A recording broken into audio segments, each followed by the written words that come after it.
പിതാവിൻ്റെയും പുത്രൻ്റെയും പരിശുദ്ധാത്മാവിൻ്റെയും നാമത്തിൽ ആമേൻ. എൻ്റെ പ്രിയപ്പെട്ടവരെ, ഇന്ന് ജൂലൈ 3-ാം തീയതി വെള്ളിയാഴ്ച. അമ്മേ പരിശുദ്ധ അമ്മേ, അമ്മേ പരിശുദ്ധമേ, ദൈവമാതാവേ, കൃപാസനത്തിലൂടെ ഞങ്ങൾക്കും ഞങ്ങളുടെ ദേശത്തിനും അമ്മ മധ്യസ്ഥം തേടി തന്ന എല്ലാ അനുഗ്രഹങ്ങൾക്കും കൃപകൾക്കും ഞങ്ങളിപ്പോൾ ഹൃദയം നിറഞ്ഞ നന്ദി പറയുന്നു. അമ്മേ പരിശുദ്ധമേ, ദൈവമാതാവേ, 2004 ഡിസംബർ 7-ാം തീയതി ഉച്ചകഴിഞ്ഞ് 2:30 കൃപാസനത്തിൽ സംഭവിച്ച അമ്മയുടെ പ്രത്യക്ഷപ്പെടലിനെക്കുറിച്ച് തിരുസഭയ്ക്ക് സമർപ്പിച്ചിരിക്കുന്ന പഠനരേഖകളുടെ മേൽ സഭാത്മകമായ പഠനം ആരംഭിക്കുവാൻ ഞങ്ങൾ പ്രാർത്ഥിക്കുന്നു.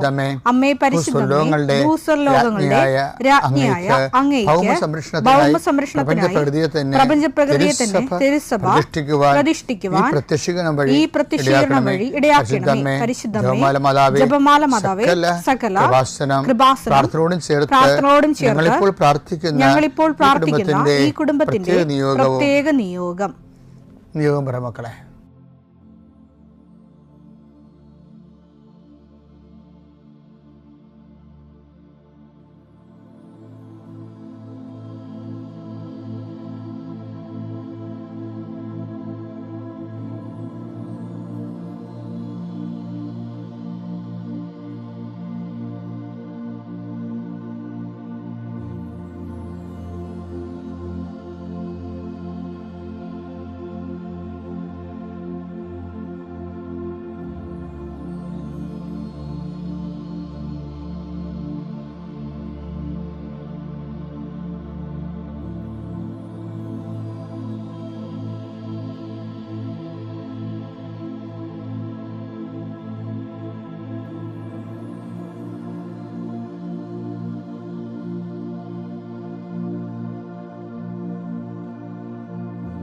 അമ്മയുടെ പ്രത്യക്ഷീകരണത്തിന്റെ ഈ അനുഗ്രഹവേളയിൽ ഞങ്ങൾക്ക് സാധിച്ചു തരുവാൻ കനിയണമേ. ആമേൻ. വിശ്വാസ പ്രമാണം. സർവശക്തനായ പിതാവും ആകാശത്തിന്റെയും ഭൂമിയുടെയും സൃഷ്ടാവുമായ ദൈവത്തിൽ ഞാൻ വിശ്വസിക്കുന്നു. അവിടുത്തെ ഏകപുത്രനും ഞങ്ങളുടെ കർത്താവുമായ ഈശോമിശിഹായിലും ഞാൻ വിശ്വസിക്കുന്നു. ഈ പുത്രൻ പരിശുദ്ധാത്മാവിനാൽ ഗർഭസ്ഥനായി കന്യകാമറിയത്തിൽ നിന്ന് പിറന്ന് പൊന്തിയോസ് പീലാത്തോസിന്റെ കാലത്ത് പീഡകൾ സഹിച്ച് കുരിശിൽ തറയ്ക്കപ്പെട്ട് മരിച്ച് അടക്കപ്പെട്ട് പാതാളങ്ങളിൽ ഇറങ്ങി മരിച്ചവരുടെ ഇടയിൽ നിന്ന് 3-ാം നാൾ ഉയർത്ത് സ്വർഗത്തിലേക്ക് എഴുന്നള്ളി സർവശക്തിയുള്ള പിതാവായ ദൈവത്തിന്റെ വലതുഭാഗത്തിരിക്കുന്നു. അവിടെ നിന്ന് ജീവിക്കുന്നവരെയും മരിച്ചവരെയും വിധിക്കുവാൻ വരുമെന്നും ഞാൻ വിശ്വസിക്കുന്നു. പരിശുദ്ധാത്മാവിലും ഞാൻ വിശ്വസിക്കുന്നു. വിശുദ്ധ കത്തോലിക്കാ സഭയിലും പുണ്യവാന്മാരുടെ ഐക്യത്തിലും പാപങ്ങളുടെ മോചനത്തിലും ശരീരത്തിന്റെ ഉയർപ്പിലും നിത്യമായ ജീവിതത്തിലും ഞാൻ വിശ്വസിക്കുന്നു. ആമേൻ. സുഖസ്ഥനായ ഞങ്ങളുടെ പിതാവേ, അങ്ങയുടെ നാമം പൂജിതമാകണമേ. അങ്ങയുടെ രാജ്യം വരണമേ. അങ്ങയുടെ തിരുമനസ് സ്വർഗത്തിലെ പോലെ ഭൂമിയിലും ആകണമേ. അന്നു വേണ്ടുന്ന ആഹാരം ഇന്ന് ഞങ്ങൾക്ക് തരണമേ. ഞങ്ങളോട് തെറ്റ് ചെയ്യുന്നവരോട് ഞങ്ങൾ ക്ഷമിക്കുന്നത് പോലെ ഞങ്ങളുടെ തെറ്റുകൾ ഞങ്ങളോടും ക്ഷമിക്കണമേ. ഞങ്ങളെ പ്രലോഭനത്തിൽ ഉൾപ്പെടുത്തരുതേ, തിന്മയിൽ ഞങ്ങൾ രക്ഷിക്കണമേ. ആമേൻ. നന്മ നിറഞ്ഞ മറിയമേ, സ്വസ്തി. കർത്താവ് അങ്ങയുടെ കൂടെ സ്ത്രീകളിൽ അങ്ങ് അനുഗ്രഹിക്കപ്പെട്ടവളാകുന്നു. അങ്ങയുടെ ഉദരത്തിൻ ഫലമായി ഈശോ അനുഗ്രഹിക്കപ്പെട്ടവനാകുന്നു. പരിശുദ്ധ മറിയമേ, തമ്പുരാന്റെ അമ്മേ, പാപികളായ ഞങ്ങൾക്ക് വേണ്ടി ഇപ്പോഴും ഞങ്ങളുടെ മരണസമയത്തും തമ്പുരാനോട് അപേക്ഷിക്കണമേ. ആമേൻ. കർത്താവേ, നിന്റെ ഉന്നതമായ നാമത്തിന് സ്തോത്രം ചെയ്യും. കർത്താവേ, നിന്റെ വിശുദ്ധ പൗരോഹിത്യത്തെ മഹത്വപ്പെടുത്തണമേ. കർത്താവെ, സഭയിലുള്ള സാന്നിധ്യം പ്രകടമാക്കണം. 40 വർഷം ഞാൻ അർപ്പിച്ച കൃപാന്റെ യുഗതിയാൽ കൃപാസ്ഥാനത്താറെ ജീവനോടെ പ്രത്യക്ഷപ്പെട്ട മാതാവിൻ്റെ മാധ്യസ്ഥ രോഗികൾ, പീഡിതരെ, മാനസിക സംഘടന അനുഭവിക്കുന്നവരെ, ഡിപ്രഷൻ അനുഭവിക്കുന്നവർ, മരുന്ന് കഴിച്ചിട്ട് ഉറക്കം മൂടുകയും ശരീരം തൂക്കം വെക്കുകയും ചെയ്യുന്നതല്ലാതെ പ്രത്യേകിച്ച് പ്രയോജനമൊന്നും ഇല്ലാതെ ഡിപ്രഷൻ കൊണ്ട് വേദനിച്ച് ജീവിക്കുന്ന ആൾക്കാരെ കർത്താവേ, നീ അവരെ തൊടണമെന്ന് പ്രാർത്ഥിക്കുന്നു. ഓട്ടിസം കുഞ്ഞുങ്ങളെ, ഹൈപ്പർ ആക്ടിവിറ്റി കുഞ്ഞുങ്ങൾ, അവിടെ മാതാപിതാക്കന്മാരെ മനസ്സ് കെട്ടുപോയവരെ, തകർച്ച സങ്കടം കൊണ്ട് അവർക്ക് ജീവിക്കാൻ പറ്റാത്തവർ, ജീവിക്കാൻ വേണ്ടി ജീവിതത്തോട് മൽപ്പിടുത്തം നടത്തുന്നവർ, മരുന്ന് കഴിച്ചിട്ടും രോഗം സുഖമാക്കാതെയും രോഗം പൊറുക്കാതെയും ഇരിക്കുന്നവർ, എൻ്റെ കർത്താവിന് ഉന്നതമായ നാമത്തിൽ സഭയുടെ അധികാരത്തിൽ കുരിശിൻ്റെ അടയാളത്തിൽ ദൈവശക്തിയാൽ നിനക്ക് ദൈവസന്ധിപ്പ് സൗഖ്യം ലഭിക്കട്ടെ. പിതാവും പുത്രനും പരിശുദ്ധാത്മാവുമായ സർവ്വേശ്വര എന്നേക്കും ആമേൻ. മക്കളെ, പിന്നെ ഉണ്ടല്ലോ, നമ്മളെ ഒരു സ്ഥലത്ത് ഒരു ഏടാകൂടൊക്കെ ഉണ്ടായെന്ന് വിചാരിച്ചു. ഇപ്പം നീ ഒരു കൂട്ടുകച്ചവടക്കാരൻ കൂടി ഒരു ബിസിനസ് തുടങ്ങാൻ പോവുകയാണ്. തുടങ്ങി 50,000 രൂപ വെച്ചാൽ മറ്റേ അങ്ങോട്ടും ഇങ്ങോട്ടും പങ്കുവെച്ചോടത്തിന് അഡ്വാൻസ് ചെയ്തപ്പോൾ തന്നെ പ്രശ്നങ്ങളായി. അപ്പം നീ എന്ത് ചെയ്യുന്നറിയാമോ? അയ്യോ, ഇതുപോലെ കുഴപ്പമുണ്ടാകുക മുടിവാണാ.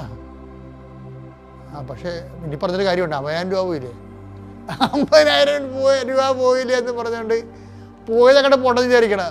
കലഹം ഉണ്ടായി എന്ന് വിചാരിച്ച് അസുഖം ഉണ്ടായി. അപ്പം തന്നെ എന്താണ്, വേറെ വഴി പിടിക്കാനാണ് ഈശോ പറയണത്. ഇപ്പം 50,000 പോയുള്ളൂ, ഇനി 50 ലക്ഷം പോകാതിരിക്കേണ്ട. അതുകൊണ്ട് എന്തെങ്കിലും ഇങ്ങനെ നക്കാപ്പിച്ച കാശ് കയ്യിൽ നിന്ന് പോയെന്ന് പറഞ്ഞുകൊണ്ട് നിങ്ങൾ സ്റ്റിക്ക് ഓൺ ചെയ്ത് ആ ബിസിനസ് വിട്ടേക്കണം. കാര്യം ബിസിനസ് എന്ന് പറഞ്ഞൊരു വിശ്വാസമാണ് ആൾക്കാർ തമ്മിൽ. തുടക്കത്തിൽ തന്നെ കല്ല് കടിച്ചാൽ അത് കല്ല് മൊത്തം കടിക്കാൻ സാധ്യതയുണ്ട്. കർത്താവ് അങ്ങനെയല്ലേ? ആ ചെബുതി പുത്രന്മാരൊക്കെ ചെന്നപ്പോൾ എന്താണ്, അവർ അവിടെ പ്രശ്നമായി. അപ്പോൾ ഇവരെന്താ പറയണത്? യാക്കോബ് യോഹന്നാനും ആ വഴി തന്നെ പോകത്തുള്ളൂ, അവന്മാരുടെ നേരെ തീങ്ങ് എന്തൊക്കെ വിട്ടാലും ശരി, ഞങ്ങൾ ആ വഴി പോകുന്നതാണ്. എന്താണ് കർത്താവ് പറഞ്ഞത്? എന്താ രൂപയാണ് ഒക്കെ ഉള്ളത്, ആടെ കൂടെ വർക്ക് ചെയ്യണമെന്ന് ചോദിക്കും. കർത്താവ് എന്താ പറയണത്? മറ്റൊരു വഴിയെ പോയി, അതേ ഉള്ള കാര്യം. വേറെ ഒരു കാര്യം ഫ്ലോപ്പാണെന്ന് കണ്ടാൽ അടുത്ത റൂട്ട് എടുത്തേക്കണം. ആ വചനം എടുത്തേ മക്കളെ, ലൂക്ക 9:56. അവർ മറ്റൊരു ഗ്രാമത്തിലേക്ക് പോയി. സമറിയായി പോയാലേ പ്രശ്നമുള്ളൂ. സമറിയായി പോയാൽ എല്ലാവർക്കും പ്രശ്നമാണ്. അവർ നമ്മളെ വടിവാൾ കൊണ്ട് നമ്മുടെ കൈ കാലും വെട്ടിയെടുക്കും. ഇവരാണെങ്കിൽ തീങ്ങ അങ്ങോട്ട് ഇടണം. ഇതൊന്നും ഒരു വർക്കൗട്ട് ചെയ്യത്തില്ല. കർത്താവ് എന്ത് ചെയ്ത് ആ സാധനം കണ്ട് മാറ്റി, ആ വഴി അങ്ങോട്ട് മാറ്റി മറ്റൊരു വഴിയെ പോയി.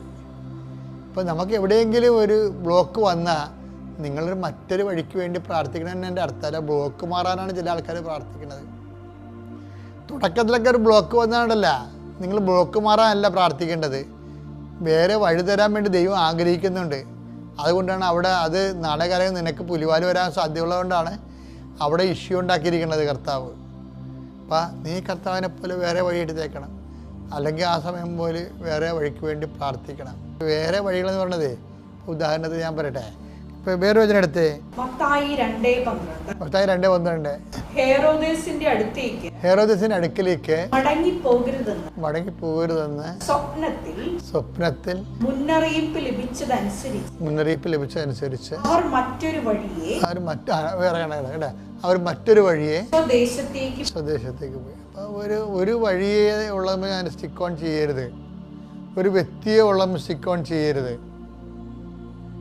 അതിപ്പോൾ ഒരു കാര്യത്തിന് നമ്മൾ ഇപ്പം നിൻ്റെ കർത്താവ് ദൈവം ഞാനാകുന്നു, ഞാൻ അല്ലാതെ മറ്റൊരു ദൈവം ഉണ്ടാകണം, ദൈവത്തിന് വേണ്ടി അല്ലാതെ ബാക്കി എല്ലാവരെയും ദൈവങ്ങളാക്കരുത്. അപ്പം നീ ഒരു ചെറുക്കനെ കണ്ട് ഇഷ്ടപ്പെട്ടു, അവനെ കെട്ടില്ല എനിക്ക് വേണ്ടെന്ന് പറയരുത്. അവനെ കെട്ടില്ല എനിക്ക് വേണ്ടെന്ന് പറയുമ്പോൾ അപ്പം നിൻ്റെ കർത്താവ് ദൈവം അവനാവും. അത് വിഗ്രഹാരാധനയില്ലേ? അപ്പം നീ അവിടെ അടിമയാണെന്നില്ലേ അർത്ഥം? വിഗ്രഹത്തിന് അടിമയായില്ലേ നീ? അപ്പം ദൈവത്തിന് വല്ല ബന്ധമുണ്ടോ എൻ്റെ ജീവിതത്തിൽ? എന്താ ബോധമില്ല ദൈവത്തിൻ്റെ നിങ്ങൾ ഓർക്കണം, നിങ്ങൾ കാണിക്കുന്ന എല്ലാവിധ നിങ്ങളുടെ ജീവിതത്തിൽ നിങ്ങൾ അത് തന്നെ നാളെ പാമ്പ് പോലെ കഴുത്ത ചുറ്റാൻ സാധ്യതയുള്ള സംഭവങ്ങളൊക്കെ ദൈവം എടുത്ത് കളയാൻ വേണ്ടി വന്നാലും എടുത്ത് കളയിപ്പിക്കുക. അവിടെ ഇരിക്കട്ടെ അത് ഞാൻ കഴുത്തോട്ട് കൊത്തുമ്പോഴായിരിക്കും അറിയണത്. പല ആൾക്കാരുടെയും പ്രശ്നങ്ങൾ അവരുണ്ടാക്കിയെടുക്കുന്നതാണ്. അതാണ് ബൈബിൾ പറയണത്. ബൈബിൾ എന്താ പറയണത്? ദൈവം മനുഷ്യനെ സരളഹൃദയമായിട്ട് സൃഷ്ടിച്ചു, സങ്കീർണങ്ങളായ പ്രശ്നങ്ങൾ അവൻ്റെ സ്വന്തം സൃഷ്ടിയാണ്. അതിനടുത്ത് സഭാപ്രസംഗം 7:29 നല്ല രസമുള്ള വചനമായിട്ടാ ഇത്. ദൈവം മനുഷ്യനെ സിമ്പിൾ ഹാർട്ട്, അതാണ് ലളിത ഹൃദയനായിട്ട് സൃഷ്ടിച്ചു. എന്നാൽ അവന്റെ സങ്കീർണ പ്രശ്നങ്ങൾ അവന്റെ തന്നെ സൃഷ്ടിയാണ്. ഹിസ് ഓൺ ക്രിയേഷൻസ് എല്ലാം ഉണ്ടാക്കി വിട്ടത് നീ തന്നെ. വിഷയം കുളവാക്കിയത് നിങ്ങളാണെന്ന് തന്നെ ബൈബിൾ പറയണത്. നമ്മുടെ നാട്ടുഭാഷയെ പറഞ്ഞാൽ ദൈവം സരളഹൃദയനായിട്ട് സൃഷ്ടിച്ചു, ഈ വിഷയം കുളവാക്കിയത് നിങ്ങൾ തന്നെയാണെന്ന്. അവൻ്റെ സങ്കീർണങ്ങളായ പ്രശ്നങ്ങൾ അവൻ്റെ തന്നെ സൃഷ്ടിയാണെന്ന്.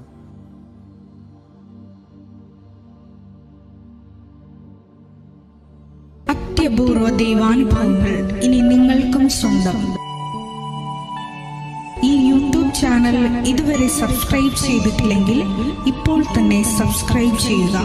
ഈ വീഡിയോ ഇപ്പോൾ തന്നെ നിങ്ങളുടെ സുഹൃത്തുക്കൾക്ക് ഷെയർ ചെയ്തുകൊണ്ട് കർത്താവിന്റെ പ്രേക്ഷിതരാകുക.